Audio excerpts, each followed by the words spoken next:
नमस्कार। मीमांसा पर फिर से आपका स्वागत है।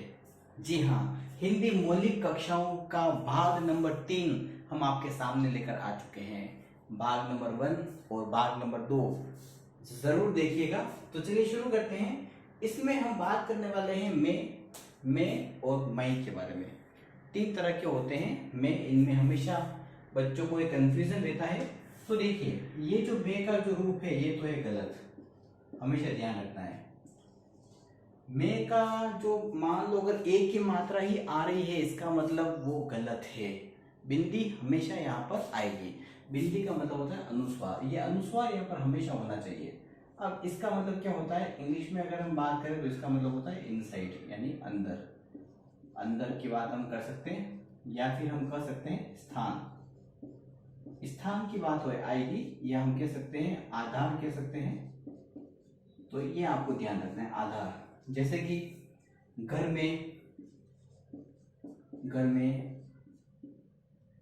हम सब हैं, हम सब बैठे हैं।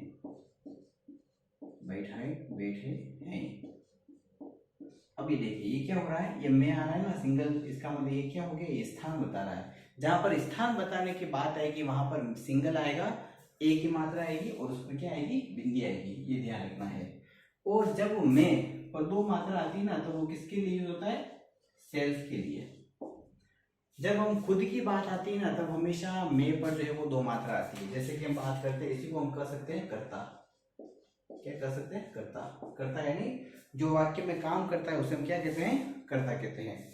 तो कर्ता के लिए जो प्रयुक्त होता है, यानी खुद के लिए, सेल्फ के लिए, माई सेल्फ के लिए जो प्रयुक्त होता है ना खुद के लिए, वहां पर हमेशा 2 मात्रा आएगी और बिंदी आएगी। और मैं जो अगर सिंगल आती है तो इसका मतलब ये बिंदी है, ये इनसाइड या अंदर या स्थान या आधार। तो ये आपको ध्यान रखना है, ठीक है। और अगर ये मैं अगर आप लिखते हैं तो इसका मतलब ये गलत है, ये आप ध्यान रखना है। ये अधिकरण आता है, जैसे कि पेड़ की जड़ों में घोंसला बना हुआ है, तो घोंसला कहाँ बना हुआ है, पेड़ की जड़ों में बना हुआ है, मतलब उसके अंदर बना हुआ है या उसके स्थान पर, उस स्थान पर बना हुआ है। जैसे बगीचे में फूल खिले हैं, तो फूल खिलने का स्थान कहाँ है, बगीचा है। तो बगीचा क्या हो गया, एक स्थान हो गया। तो आपको ध्यान रखना है, ठीक है। तो ये सब चीजें आपको ध्यान रखनी है। अब कभी भी गलती नहीं करनी है मैं पर खुद के बारे में, कर्ता के बारे में। जैसे मैं लिखता हूं तो यहाँ पर क्या हो गया, मैं कौन हो गया, मैं कौन है, यहाँ पर इस वाक्य का कौन है, कर्ता है। कर्ता यानी खुद की बात हो रही है, और ये जो है ये गलत है। तो अब आप मैं और मैं में कभी भी अशुद्धि नहीं करेंगे। Thank you.